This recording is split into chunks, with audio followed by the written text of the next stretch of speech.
Let us now go for the second data link layer protocol, that is stop and wait protocol.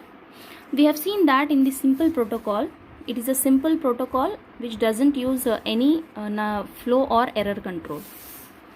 However, in stop and wait protocol, it uses both flow and error control. What will happen here is, sender sends one frame at a time and it will wait for some acknowledgement from the receiver before it sends the next frame. Okay, that's what it is, wait. Okay, now in order to detect the corrupted frames, what we need to use CRC. CRC is cyclic redundancy check. If this is one control kind of bit, error checking bit, redundant bit we use. If its value is incorrect, if after evaluating, if the CRC value becomes incorrect, then it means that the frame is corrupted and it is silently discarded by the receiver. The silence of the receiver, it is an indicator to the sender that frame is corrupted or lost, something has happened, it is not properly received. So every time whenever sender sends a frame, what it will do, it will start a timer. Okay, and it will wait for the acknowledgement from the receiver side, and if any acknowledgement is received from the receiver before that time expires, there is some timeout period when the timer starts. Before that it expires, if it receives the acknowledgement, means yes, the frame is successfully received.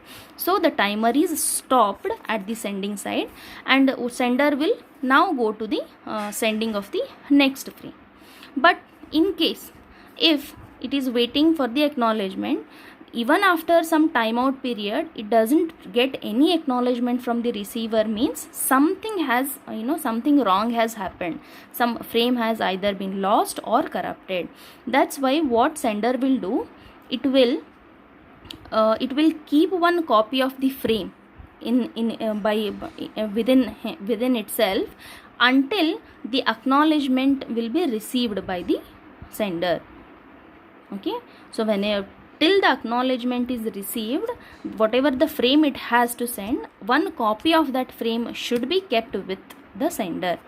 And once that frame has been successfully delivered and the acknowledgement is received, then the sender will discard that copy and it will go for the sending of the next frame.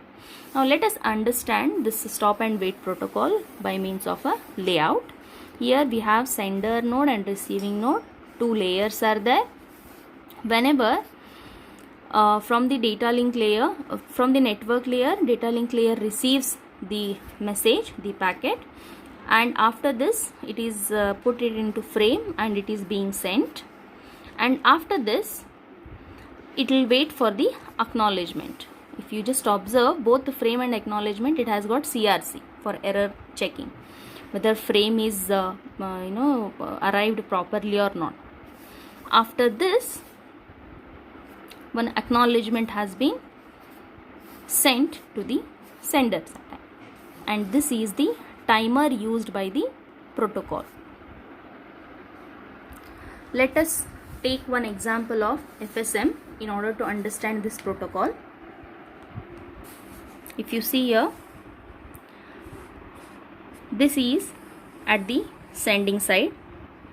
States, events and actions are labeled here, and this is the receiving side. There is only one state.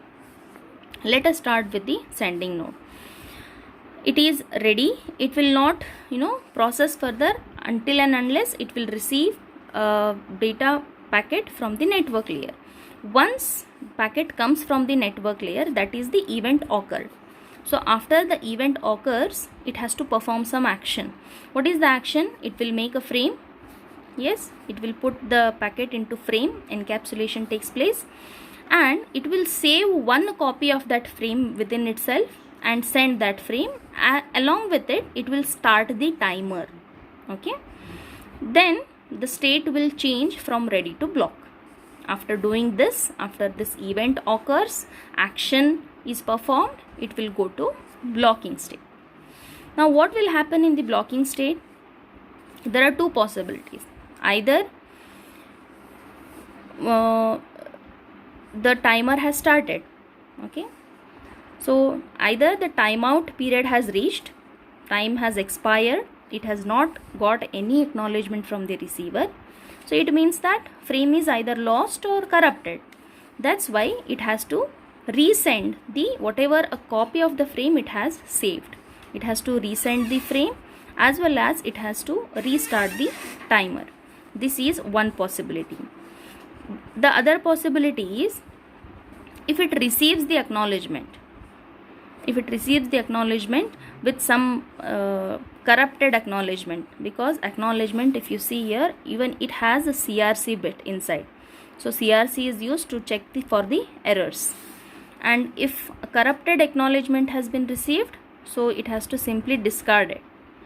Now, if the error-free acknowledgement has been received, it means that a frame has been successfully delivered. So it will stop the timer. Initially it has started the timer, it will stop the timer, and it had saved one copy of the frame, so it will discard that saved frame, and then it will move to the sending of the next frame. This is about the sending node. At the receiving node, it is in the ready state.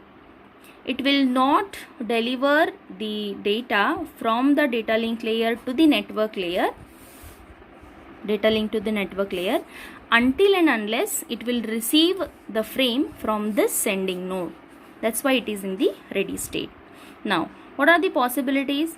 One possibility is either some corrupted frame it will receive. If some corrupted frame is received, it will silently discard the frame. That's it.